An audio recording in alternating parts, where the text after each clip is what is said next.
Baik, saya sapa Shalom semuanya. Shalom. Saya melihat wajah-wajah yang penuh sukacita karena hari ini tepat tanggal 25 Desember. Kita tahu seluruh dunia merayakan Natal dan kita mau mengucap syukur kepada Tuhan. Kita mau bersukacita karena Tuhan Yesus lahir di hati kita. Amin. Kita mau naikkan pujian seperti palungan yang Kau layakan Tuhan. Biarlah kami ya Tuhan yang orang berdosa, orang yang tidak layak di hadapan-Mu ya Tuhan. Sama seperti palungan ini ya Tuhan yang kotor, tapi Engkau Allah yang lahir di tempat itu ya Tuhan. Lahir di hati kami Yesus.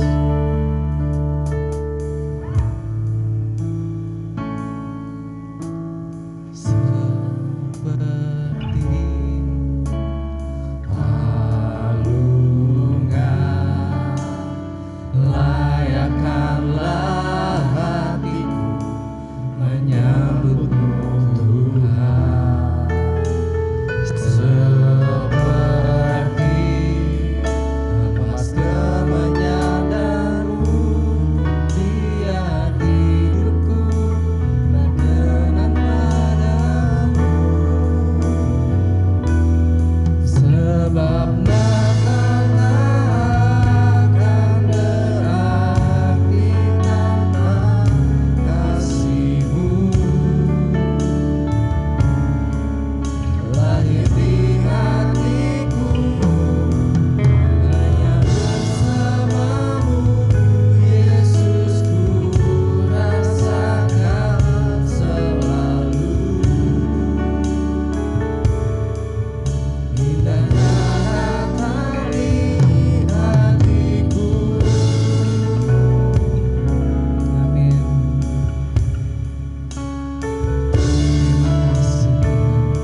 tidak baik-baik saja ya Tuhan. Banyak bencana di mana-mana, kekerasan di mana-mana ya Tuhan. Tapi kami tahu ya Tuhan, Engkau lahir di hati kami, Engkau membawa damai dalam setiap hati kami ya Tuhan. Sukacitamu terus mengalir dalam kehidupan kami ya Tuhan. Itu yang membuat kami kuat ya Tuhan. Itu yang membuat kami terus berjalan bersamamu ya Tuhan Yesus. Dan sebentar kami akan beribadah kepadamu ya Tuhan, merayakan hari kelahiranmu. Biarlah Engkau ada di tengah-tengah kami ya Tuhan, melawat setiap hati kami, untuk kami dapat mengucap syukur kepadamu ya Tuhan. Dalam nama Yesus kami serahkan ibadah kami ke dalam tangan kuasa-Mu. Haleluya. Amin. Kita mau tetap bersuka cita di hadapan Tuhan. Amin. Kita mau naikkan pujian yang mengatakan, Dia lahir untuk kami. Haleluya.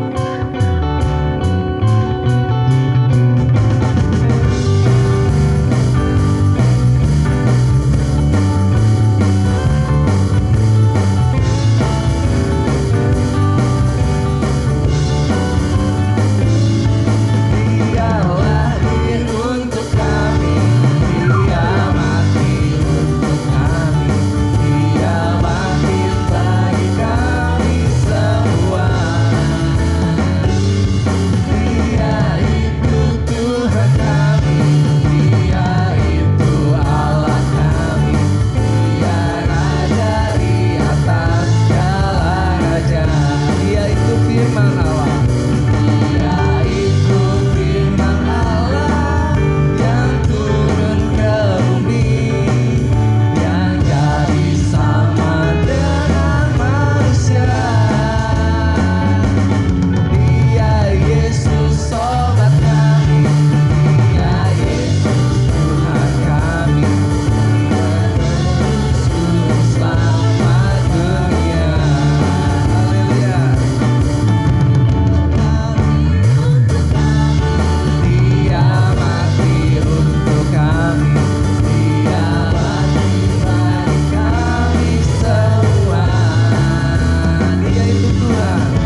kita mau ada tetap dalam pujian penyembahan kita. Saudara, kita tahu bahwa minggu ini adalah minggu terakhir ternyata di tahun 2022, dan kita tahu kita ada sampai hari ini semua karena anugerah Tuhan, amin. Dan kedepannya tidak perlu khawatir karena sampai hari ini aja Tuhan masih tetap ada untuk kita, dan sampai seterusnya Tuhan akan tetap ada untuk kita, amin. Kita naikkan pujian yang mengatakan, Engkau baik, teramat baik dalam hidup kami.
Pujian ini mengatakan, bila Engkau tak beserta kami ya Tuhan, kami tak mampu berjalan Tuhan.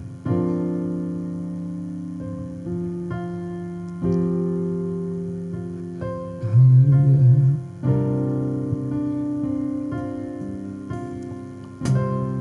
Bila Engkau tak besertaku,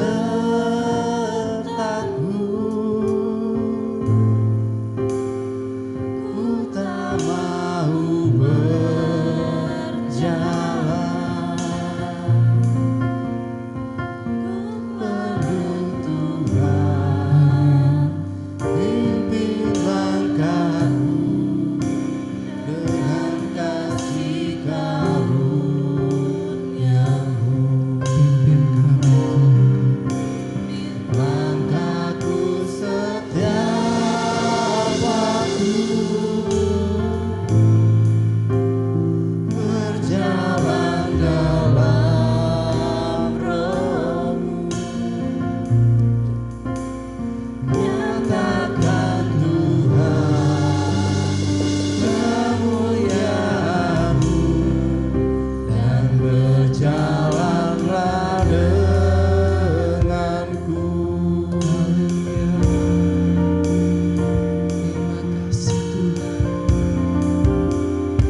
hati kami telah siap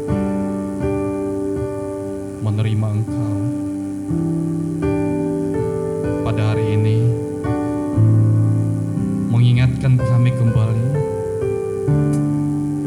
Engkau telah datang ke dunia, telah membawa salom, telah membawa damai di hati kami.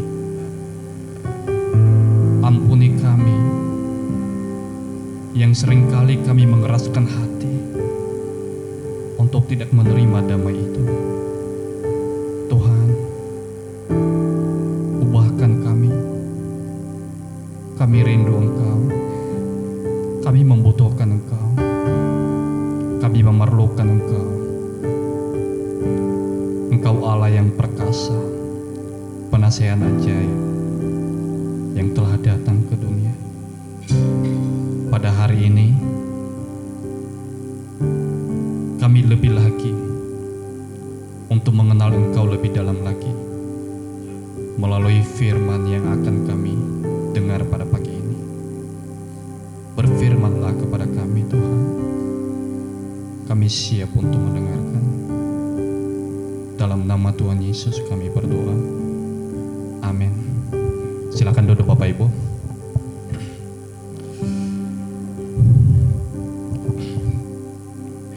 Ya, saudara sekalian, lagu pertama yang kita nyanyikan itu lagu yang sangat indah sekali. Tuhan telah datang ke dunia.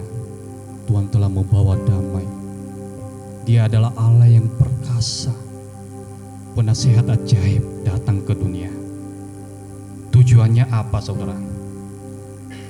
Hanya karena Dia mengasihi kita. Dia rela mati untuk kita, demi saudara dan saya. Saudara sekalian, sesuai dengan tema hari ini, bahwa Allah turut bekerja untuk mendatangkan kebaikan bagi orang yang mengasihi Dia. Saudara, kalau saya mau kasih tahu bahwa Yesus Kristus datang ke dunia, tujuannya apa? Hanya satu. Bagaimana jiwa kita itu tidak binasa, melainkan beroleh hidup yang kekal. Kalau kita melihat betapa luar biasanya Tuhan, betapa banyak penderitaan yang Tuhan lakukan ketika Dia datang ke dunia. Dia alami penderitaan di mana-mana sampai Dia dihina, bahkan mati di kayu salib, hanya karena saudara dan saya. Dan inilah yang membuat kita memiliki hasrat itu sendiri. Saudara sekalian, saya melihat waktu Tuhan Yesus datang ke dunia, waktu Dia dilahirkan sudah ada masalah. Di mana Herodes 2 tahun setelah Yesus lahir, Herodes membunuh semua bayi-bayi di Yerusalem, di Bethlehem. Tetapi sampai dia mengincar-incar bagaimana Yesus juga dihancurkan sama Herodes. Dan pada akhirnya saudara sekalian, di mana Tuhan menampakkan diri lewat mimpi melalui Yusuf, dan Yusuf pergi ke Mesir untuk melarikan anak itu supaya Yesus itu, apapun angan-angan Herodes itu tidak akan jadi. Saudara sekalian, inilah yang dikatakan Allah turut bekerja untuk mendatangkan kebaikan bagi orang yang mengasihi. Saya percaya saudara, semua kita yang hadir di sini adalah anak-anak Tuhan, anak-anak Allah, dan saya percaya bahwa Tuhan Yesus mati untuk kita hanya karena kita adalah anak-anak Tuhan dan kita telah menerima keselamatan itu. Saudara sekalian, kalau kita melihat Paulus, bagaimana Paulus pada waktu sebelum dia bertobat, apa yang Paulus lakukan kepada orang-orang yang percaya kepada Tuhan? Dia adalah penganiaya orang-orang Kristen pada waktu itu, sampai dia meminta surat kuasa kepada pemimpin-pemimpin agama yang tidak setuju kepada orang-orang yang percaya kepada Tuhan, yang menyebutkan nama Tuhan saja harus dieksekusi. Dia pergi kemana-mana sampai dia menganiaya. Bahkan ketika Stefanus, saudara, lihat, masih ingat Stefanus? Ketika dia menyatakan komitmennya di hadapan Tuhan, di hadapan semua orang, sampai dia dirajam batu. Di situ Saulus hadir. Waktu itu bukan Paulus namanya, tapi pada saat itu Saulus hadir. Bahkan semua barang-barang orang yang merajam Stefanus pakai batu tuh, mereka letakkan di kaki Paulus pada waktu itu. Dan bahkan setelah itu, saudara sekalian, di mana dia pergi, dia berencana pergi ke Damsyik untuk menangkap semua orang-orang yang percaya kepada Tuhan. Tetapi di tengah jalan dia bertemu dengan Tuhan. Ketika dia bertemu dengan Tuhan, dia jatuh rebah. Dan Tuhan berkata, Saulus, Saulus, kenapa engkau menganiaya aku? Tetapi kata Saulus, siapakah engkau Tuhan? Akulah orang yang engkau aniaya itu. Saudara, saya mau kasih tahu, kalau orang-orang lain menganiaya kita, siapapun kita, Tuhan berkata bahwa kalau kamu diperlakukan seperti itu, telah diperlakukan lebih dulu. Saya telah diperlakukan lebih dulu. Tapi ingat bahwa siapapun yang diperlakukan seperti itu, dianiaya, mau disiksa hanya karena nama Yesus, ingat upahmu sudah tersurat di surga. Upahmu ada di surga. Saudara sekalian, saya mengajak kita, bagaimana nanti Paulus ketika dia bertobat. 3 hari dia tidak makan, matanya tidak bisa melihat. Tetapi Tuhan menyuruh Ananias untuk menemui Paulus. Tetapi Ananias berkata, Tuhan, bagaimana mungkin aku bisa pergi sama orang itu? Bukankah orang itu terkenal untuk menghina, untuk menganiaya orang-orang kudus-Mu di Yerusalem? Bagaimana mungkin aku bisa datangi dia dan memberkati dia dan menumpangkan tanganku di atas kepalanya, Tuhan?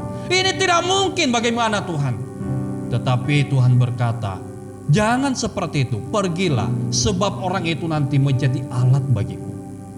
Dan akhirnya di sini kita bisa belajar ketaatan Ananias. Dia langsung pergi, dan ketika dia berkata, hei saudaraku Saulus, Tuhan mau berkatimu, dan dia menumpangkan tangan. Dan pada saat itulah selumber di matanya, yang tadinya dia tidak bisa melihat, kayak tutup matanya itu langsung gugur pada saat itu. Dan akhirnya disinilah kita melihat bagaimana Saulus dia langsung bertobat di hadapan Tuhan. Ini pertobatan itu, saudara, ini bukan pertobatan yang setengah-setengah. Tetapi ketika dia mengalami perjumpaan secara pribadi dengan Tuhan, tetapi di situ dia mengalami pertobatan yang sejati, pertobatan secara total. Dan di sini kita lihat bahwa saudara masih ingat, Tuhan sudah mengingatkan Ananias bahwa nanti dia akan mengalami banyak penderitaan oleh karena namaku. Saudara, seringkali kita menghindar dari penderitaan. Ya memang penderitaan bermacam-macam, saudara. Oleh sebab itu, saudara, saya mengajak kita, mari kita membuka Filipi 3 ayat 6 sampai ayatnya yang ke-11. Filipi 3 ayat 6 sampai ayat yang ke-11. Saya membacakan untuk kita semua. Tentang kegiatan aku menganiaya jemaat, tentang kebenaran dalam menaati hukum Taurat, aku tidak bercacat. Tetapi apa yang dahulu merupakan keuntungan bagiku, sekarang kuanggap rugi karena Kristus. Malahan segala sesuatu kuanggap rugi karena pengenalan akan Kristus Yesus, Tuhanku lebih mulia daripada semuanya. Oleh karena dialah aku telah melepaskan semuanya itu dan menganggap sampah, supaya aku memperoleh Kristus dan berada di dalam dia, bukan dengan kebenaranku sendiri karena menaati hukum Taurat, melainkan dengan kebenaran karena kepercayaan kepada Kristus, yaitu kebenaran yang Allah anugerahkan berdasarkan kepercayaan. Yang ku kehendaki ialah mengenal dia dan kuasa kebangkitannya dan persekutuan dalam penderitaannya, di mana aku menjadi serupa dengan dia di dalam kematiannya, supaya aku akhirnya beroleh kebangkitan di antara orang mati. Saudara sekalian, coba kita garis bawahin, Tuhanku lebih mulia daripada semuanya. Kenapa Tuhan lebih mulia daripada semuanya?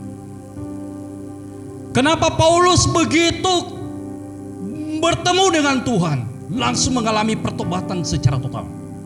Dan dia tidak akan kembali ke kehidupannya yang lama. Dan semua yang dia punya, saudara, saya mau kasih tahu bahwa secara lahiriah, secara logika, bahwa Paulus, apa yang dimiliki Paulus sebelum dia bertobat, itu sesuatu kebanggaan, saudara.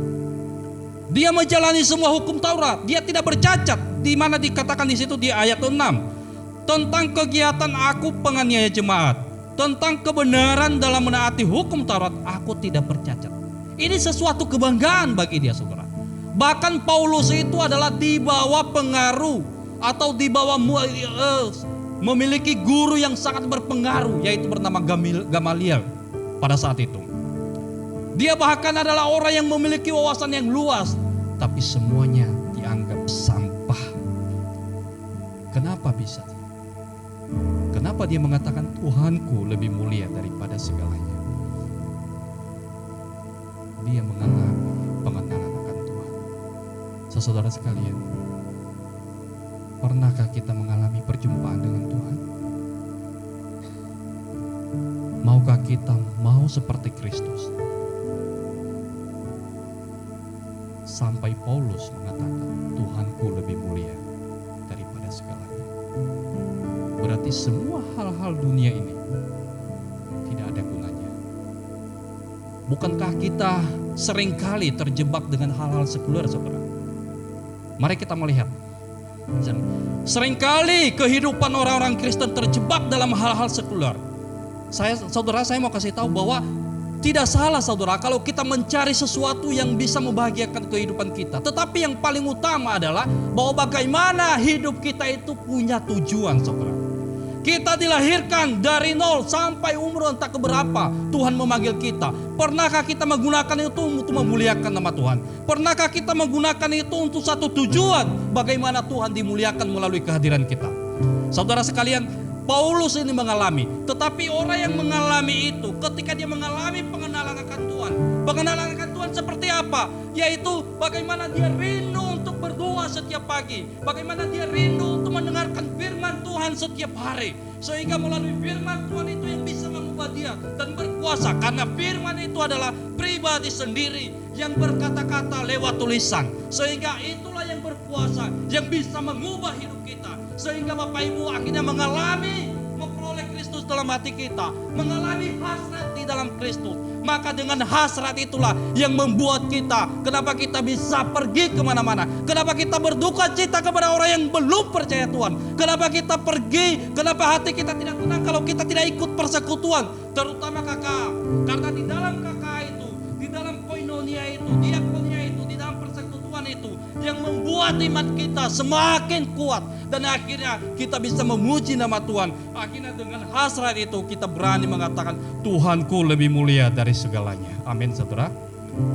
Saudara sekalian, kalau kita mengerti Tuhanku lebih mulia dari segalanya, maka hidup kita akan berubah. Amin. Hidup kita akan mengubah. Mengapa Tuhan lebih mulia? Ini pertanyaan yang sangat mendalam buat kita, yang perlu kita renungkan. Mengapa Tuhan lebih mulia? Kalau kita melihat Paulus bukan hanya seorang Farisi, saudara, tetapi dia orang pemimpin. Kalau saya mengatakan, tetapi ketika dia bertemu dengan Tuhan, semuanya ditinggalkan. Dan di sini kita melihat hidupnya berubah secara total dan tidak pernah kembali lagi ke kehidupannya yang lama. Dan di sini, saudara, semua yang tadinya dia banggakan dianggap sampah ketika dia ditangkap oleh Kristus, pengenalan akan Tuhan. Saudara sekalian, saya mengajak kita, mari kita melihat ayat 8. Ayat 8 ini dikatakan, malahan segala sesuatu kuanggap rugi karena pengenalan akan Kristus. Tuhanku lebih mulia daripada semuanya. Oleh karena dialah aku telah melepaskan semuanya itu dan menganggap sampah supaya aku memperoleh Kristus. Saudara sekalian, Paulus berkata, Tuhanku lebih mulia karena dia sudah mengalami pengenalan akan Tuhan. Dia sudah mengenal Tuhan. Seperti yang tadi saya katakan, dia berjumpa secara pribadi dengan Tuhan. Dan mungkin kita sama, saudara.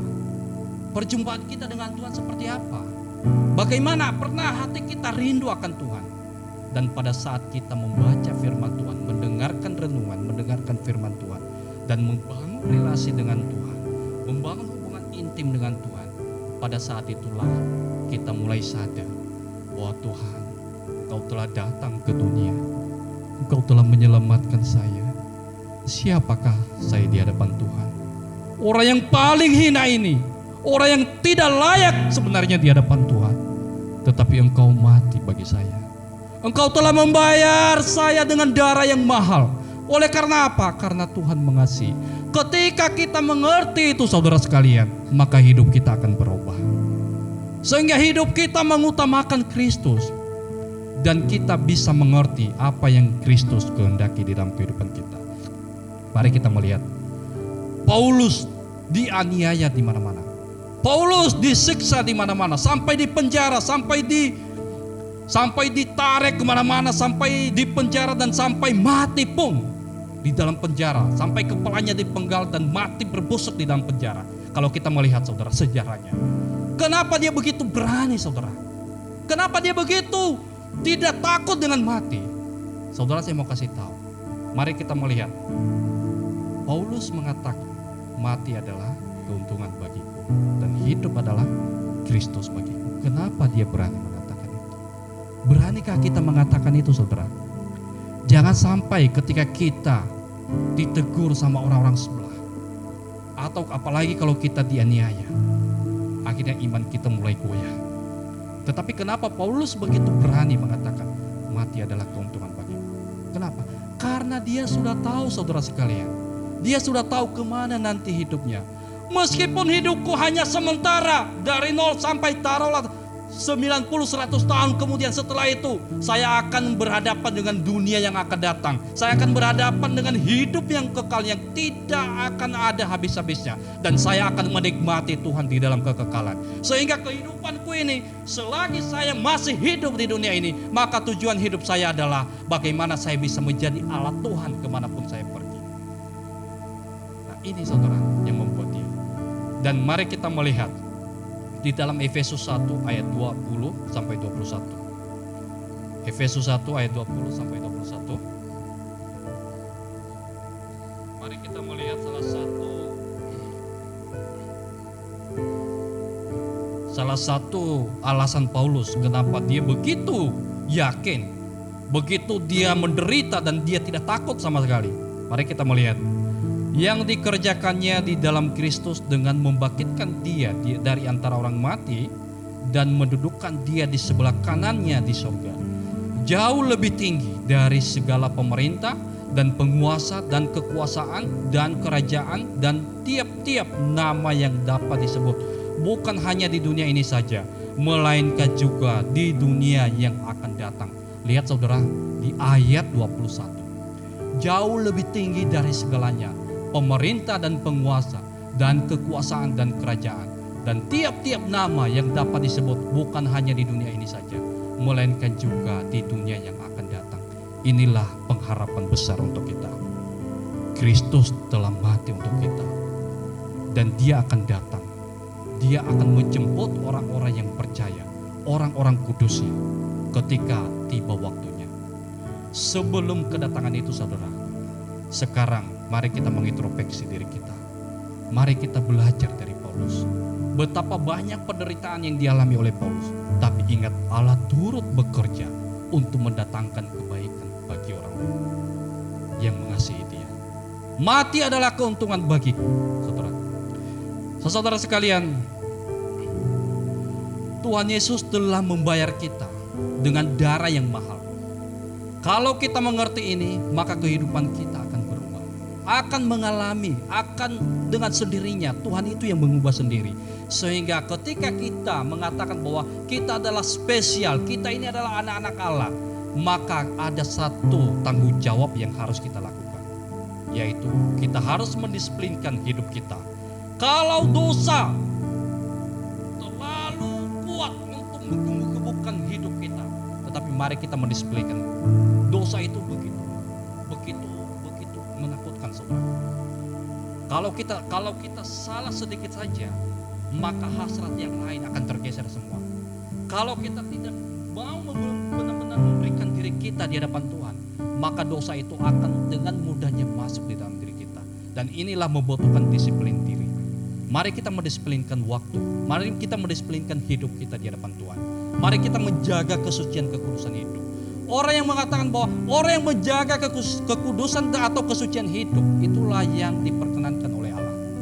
Saudara sekalian, hidup kita, saya tidak tahu seperti apa kehidupan saudara, tetapi Tetapi melalui kehidupan Paulus, mari kita belajar. Mari kita berubah. Mari kita bertobat secara total, saudara. Jangan kita kembali ke kehidupan kita yang lama. Mari kita melihat Natal ini adalah momen Natal ini. Yesus datang membawa damai di hati kita, mengubah hati kita, membawa shalom. Maka bagaimana mungkin kita bisa mengatakan shalom sementara kehidupan kita masih benci dengan saudara kita? Kita masih menyimpan dendam kepada saudara kita. Biarlah di momen Natal ini membawa kita untuk berdamai dengan saudara kita, untuk saling mohon ampun, saling memaafkan, dan saling juga mendatangi satu sama yang lain, supaya momen Natal ini kita sama-sama bersuka cita. Tuhan datang ke dunia. Tuhan telah menerangi hati kita. Mari kita datang, mari kita menerima Dia, mari kita menyambut. Dia adalah penasihat ajaib. Dia adalah Allah yang perkasa. Saudara sekalian, di sini kita melihat bahwa ketika kita mengalami pengenalan akan Tuhan, mengalami perjumpaan dengan Tuhan, maka penderitaan sekalipun saudara, kita tidak akan takut. Seringkali orang-orang Kristen ketika dia menghadapi penderitaan, akhirnya membuat dia mundur. Akhirnya apa yang tadi yang paling utama, yang paling prioritas, hanya karena mengalami penderitaan akhirnya dia menghindar, saudara. Tetapi saya mau kasih tahu saudara, bahwa orang yang mengalami penderitaan tidak takut dengan penderitaan sekalipun, itu orang-orang adalah yang mengalami Tuhan di dalam kehidupannya, mengalami hasrat Kristus di dalam kehidupannya. Bukan berarti kita mencintai penderitaan, saudara. Memang kita tidak mencintai penderitaan, tetapi ketika kita melaksanakan kehendak Tuhan itu, di dalamnya ada penderitaan. Itulah yang paling indah, saudara sekalian. Tuhan Yesus tidak mencintai penderitaan, saudara. Saya mau kasih tahu, Tuhan Yesus tidak mencintai penderitaan. Dari mana kita tahu? Ketika dia berdoa di bukit, di atas bukit, dan dia berdoa kepada Tuhan, dan dia mengatakan kepada Bapa, ya Bapa, kalau boleh biarlah cawan ini berlalu daripadaku, tetapi jangan kehendakku yang jadi, melainkan kehendakmu yang jadi. Tuhan tidak mencintai penderitaan, tetapi dia menjalankan kehendak Bapa. Tetapi di dalam kehendak Bapa itu sekaligus ada penderitaan. Saya mau kasih tahu kepada saudara bahwa apa yang Tuhan kehendaki juga, itulah yang kita lakukan, meskipun di dalamnya ada penderitaan. Jangan kita kepingin menderita demi Kristus. Oh salah, saudara. Tetapi yang kita lakukan adalah menjalankan kehendak Bapa. Saudara sekalian, dengan pengenalan akan Kristus, kita memiliki hasrat, kita memiliki kerinduan, dan kita adalah menjadi orang-orang yang membawa damai. Momen Natal, Tuhan telah datang membawa damai di hati kita. Maka kita juga, kita mau seperti Kristus. Imitasi itu proses. Christ-like, mau seperti Kristus, mau berubah seperti Kristus, mau serupa dengan Kristus. Maka Tuhan datang membawa damai. Kita juga menjadi orang-orang pembawa damai, baik itu kepada keluarga kita, kenalan kita, kawan-kawan kita, dimanapun kita berada. Kita adalah menjadi orang-orang pembawa damai. Saudara sekalian, perjumpaan dengan Kristus adalah perjumpaan yang membawa perubahan. Saudara sekalian, pembawa damai. Di Matius 5 mengatakan bahwa berbahagialah mereka yang membawa damai, sebab mereka disebut dengan anak-anak Allah. Saya yakin saudara bahwa kita semua di sini adalah pembawa damai. Amin. Kita adalah anak-anak Allah. Tuhan telah datang membawa damai. Kita melihat bagaimana Paulus, dia tidak pernah mempedulikan dirinya. Dia pergi jalan ke sini ke sana. Dia pergi untuk bagaimana nama Tuhan itu dikabarkan ke seluruh dunia. Bagaimana nama Tuhan itu bisa dikenal seluruh dunia, bisa didengar seluruh dunia, sehingga orang-orang itu percaya meskipun banyak tantangan, banyak rintangan, banyak penganiayaan yang dia alami, tapi dia tidak mempedulikan. Satu kata yang sangat menarik. Di tempat lain Paulus mengatakan, kami makin ditindas, kami makin semangat, kami makin dibelenggu, tetapi kami tetap bersuka cita. Kami makin ditekan, tapi kami tetap memuji Tuhan. Kenapa saudara bisa berkata demikian? Beranikah kita mengatakan demikian, saudara? Saya yakin, saya harap kita juga harus berani menyatakan iman kita di hadapan Tuhan, apapun yang terjadi. Sebab hidup kita adalah hanya sementara di dunia ini. Tetapi ingat bahwa ketika kita melakukan tujuan hidup, kita sudah melakukan apa yang terbaik kepada Tuhan. Saudara sekalian, inilah yang Paulus melakukan. Inilah yang Paulus lakukan. Tuhanku lebih mulia daripada segalanya. Semuanya kuanggap sampah. Semuanya walaupun secara lahiriah, secara logika bahwa itu sesuatu kebanggaan, semuanya saya anggap sampah. Tuhanku lebih mulia, dan apa yang paling utama itulah yang saya kedepankan. Semua yang di belakang saya belakangi, saya lupakan semua. Tetapi saya fokus ke depan supaya aku memperoleh kehidupan atau kebangkitan di antara orang mati. Tuhan telah mati dan bangkit kembali untuk kita demi menebus saya dan saudara. Dan Paulus juga mengalami hal ini. Aku adalah salah satu orang yang memperoleh kebangkitan itu sendiri. Sehingga kita pergi. Saya mau kasih tahu kepada saudara, marilah kita rajin beribadah kepada Tuhan.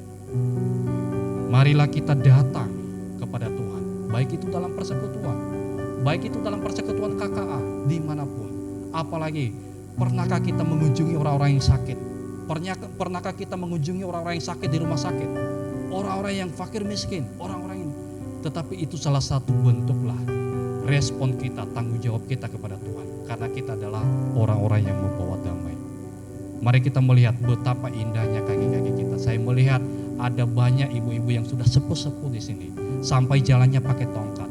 Tapi saya mau kasih tahu betapa indahnya mereka.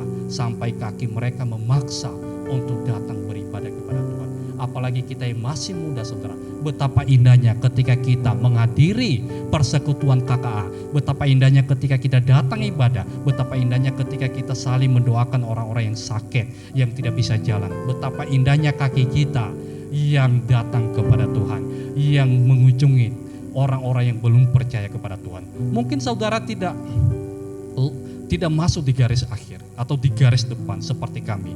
Tetapi itu ketika kita datang ibadah saling mendoakan, saudara. Ketika kita mengunjungi orang-orang yang sakit, saya pikir itu sama saja. Semua jenis pelayanan itu asalkan kita melakukan untuk Tuhan, sama saja di hadapan Tuhan. Saudara sekalian, saya mengajak kita memutar satu video. Ada video yang perlu kita tonton. Boleh?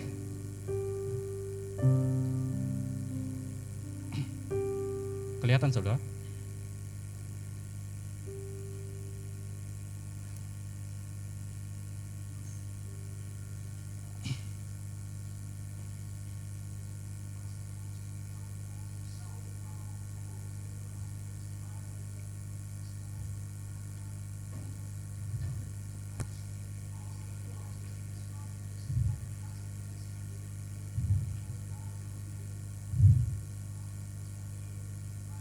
We may have golden balls, as David Beckham is sometimes known.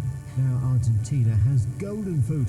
Lionel Messi already has an impressive collection of golden balls himself. The Ballon d'Or award for the world's best player.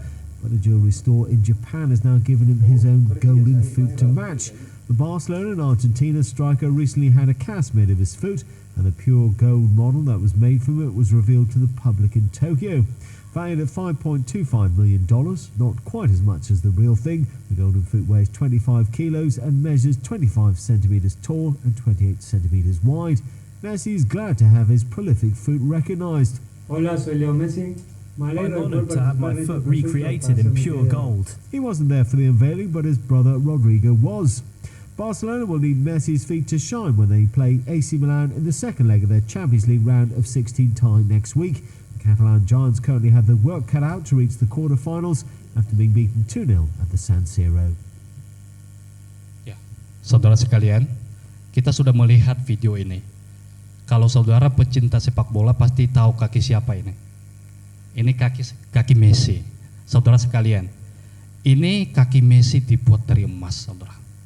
Tetapi harganya itu bisa miliaran dolar. Kalau dirupiahkan ke Indonesia mungkin bisa triliunan, saudara. Nah, mari kita melihat. Saya mengajak kita, mari kita membuka Alkitab kita. Roma, mari kita membaca Roma 10 ayat 15. Saya akan membacakan untuk kita. Dan bagaimana mereka dapat memberitakannya jika mereka tidak diutus? Seperti ada tertulis, betapa indahnya kedatangan mereka yang membawa kabar baik. Terjemahan lain, saya mau kasih tahu, betapa eloknya kaki mereka yang membawa damai. Betapa indahnya kaki kita yang membawa damai, saudara. Kaki Messi begitu indah, begitu dipromosikan sampai miliaran bahkan triliunan kalau diubahkan ke Indonesia. Tetapi saya mau kasih tahu kaki-kaki saudara, Tuhan sudah memberikan jaminan betapa indahnya tapak-tapak kaki saudara yang membawa damai. Amin. Dan inilah, dan orang-orang yang bisa mengatakan hanya orang-oranglah yang membawa damai, yang disebut anak-anak Allah. Hanya orang-orang yang membawa damai itulah yang mengatakan Tuhanku lebih mulia dari segalanya. Amin, saudara. Saya percaya kita berani mengatakan. Mari kita sama-sama mengatakan Tuhanku lebih mulia daripada segalanya. 1, 2, 3. Tuhanku lebih mulia daripada segalanya. Mari kita memiliki hasrat itu. Mari kita mencintai Tuhan Yesus, karena Dia sudah mencintai kita lebih dahulu. Semua yang kita lakukan tidak ada gunanya, saudara. Tapi karena Dia sudah mencintai kita lebih duluan, maka respon kita juga harus bertanggung jawab melakukan apa yang Tuhan kehendaki. Mari kita nyanyikan satu lagu, Ku Mau Cinta Yesus Selamanya. Mari kita meresponi firman ini dengan lagu yang sangat indah ini, supaya kita benar-benar merasakan betapa Tuhan membawa damai di dalam kehidupan kita.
Terima kasih Tuhan. Kami sungguh bangga punya Tuhan seperti Engkau. Terima kasih firman-Mu yang begitu luar biasa, mengingatkan dan menyadarkan kami kembali bagaimana kehidupan kami benar-benar berubah secara total. Kami mau memiliki hasrat Kristus itu di dalam hati kami. Kami mau mengalami pengenalan akan Engkau ya Tuhan, lewat firman-Mu. Tuhan, ubahkan hati kami, ubahkan hidup kami yang begitu keras ini. Kami rindu, kami mau dipakai oleh Engkau Tuhan. Kami mau jadi alat-Mu. Tuhan, terima kasih kehadiran-Mu di dalam hati kami, telah menerangi hati kami, telah membawa damai. Dan biarlah kami juga berdampak untuk membawa damai kepada saudara kami, berdamai dengan saudara kami. Biarlah kami membawa sukacita itu kemanapun kami pergi. karena Engkau telah menjanjikan kepada kami Tuhan, betapa indahnya kaki kami yang membawa damai. Betapa indahnya tapak-tapak kaki kami yang mengabarkan damai sejahtera itu. Dunia begitu banyak menawarkan kami kepada hal-hal yang sekuler yang membuat kami mestinya nyaman. Tetapi ketika kami mengalami perubahan dengan Kristus, semuanya itu kami anggap sampah. Yang paling kami utamakan adalah Kristus. Karena Kristus atau Tuhanku lebih mulia dari segalanya. Terima kasih Tuhan Yesus. Ini doa kami. Dalam nama Tuhan Yesus Kristus kami berdoa. Amin.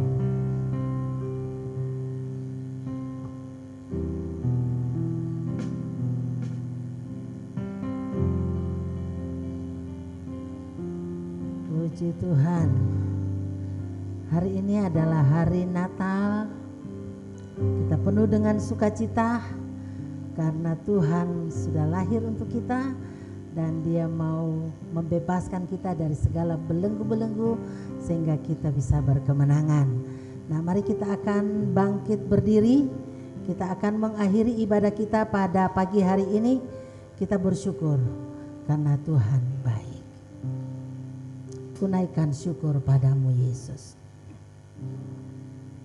Haleluya Yesus.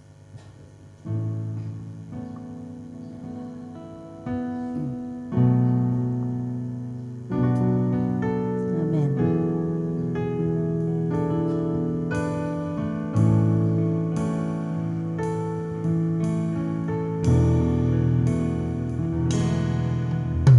Tunaikan syukur padamu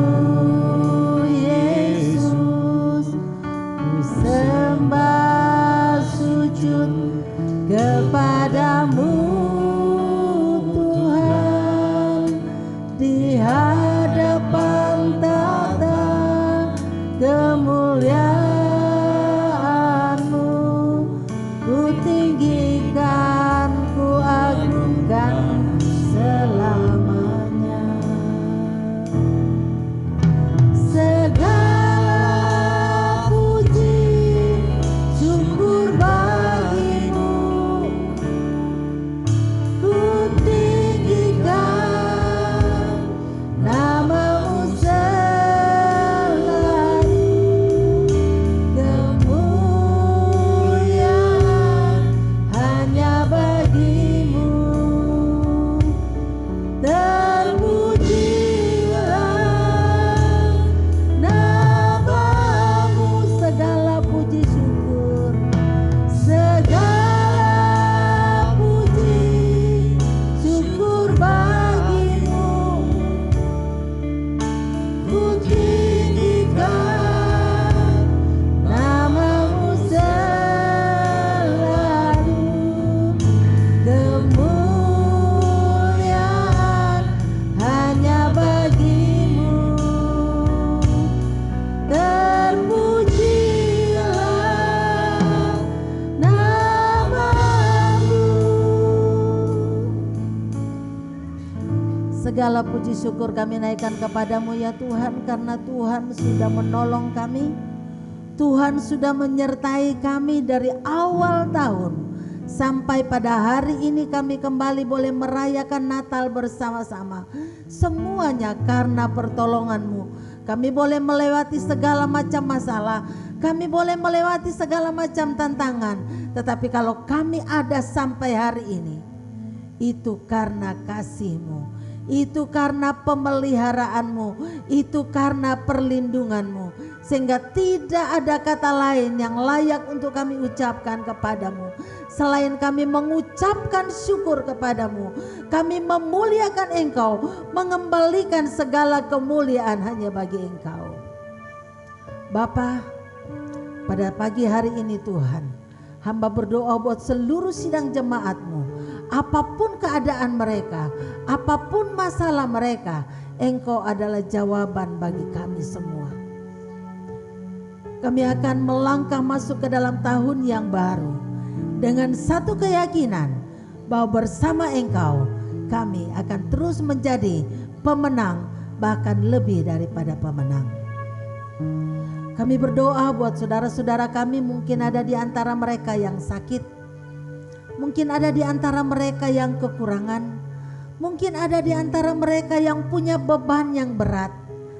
Kami bersyukur karena kami memiliki Allah yang selalu sanggup untuk menolong kami dalam situasi apapun juga. Berdoa mengucap syukur buat bangsa kami. Kami ada di negara Indonesia ini dengan pemimpin-pemimpin yang takut akan Tuhan, dengan pemimpin-pemimpin yang berhikmat, dan kami berdoa biarlah Tuhan sendiri yang akan memberi hikmat kepada mereka, memimpin mereka sehingga mereka dapat memimpin bangsa ini menuju masyarakat yang adil dan makmur. Terpujilah namamu Bapa. Hamba berdoa buat setiap hamba-hambamu yang sudah melayani pada pagi hari ini. Tuhan, Engkau yang akan memulihkan kekuatan kami. Engkau yang akan membalas semua yang sudah kami lakukan, memulihkan kelemahan-kelemahan kami. Dan Tuhan tolong kami sehingga kami akan terus melangkah bersama-sama dengan Engkau. Dan kami terus menjaga kekudusan hidup kami. Dan kami siap untuk menyambut kedatangan-Mu. Terima kasih Tuhan. Bapa kami yang di sorga, dikuduskanlah namamu, datanglah kerajaan-Mu, jadilah kehendak-Mu di bumi seperti di surga. Berikanlah kepada kami pada makanan kami yang secukupnya, dan ampunilah kami akan kesalahan kami, seperti kami juga sudah mengampuni orang yang bersalah kepada kami. Dan janganlah membawa kami ke dalam pencobaan, tapi lepaskanlah kami daripada yang jahat. Karena Engkau-lah yang mempunyai kerajaan dan kuasa dan kemuliaan sampai selama-lamanya. Angkatlah kedua tangan saudara di hadapan Tuhan dan terimalah berkat Tuhan. Tuhan memberkati engkau dan melindungi engkau. Tuhan menyinari engkau dengan wajah-Nya dan memberi engkau kasih karunia. Tuhan menghadapkan wajah-Nya kepadamu dan memberi engkau damai sejahtera. Kiranya damai sejahtera Allah yang melampaui segala akal menguasai hati, pikiran dan perasaan kita semua untuk melangkah masuk ke dalam tahun yang baru dan kita melangkah bersama-sama dengan Tuhan. Terpujilah namamu ya Tuhan. Haleluya. Amin. Bapa terima kasih.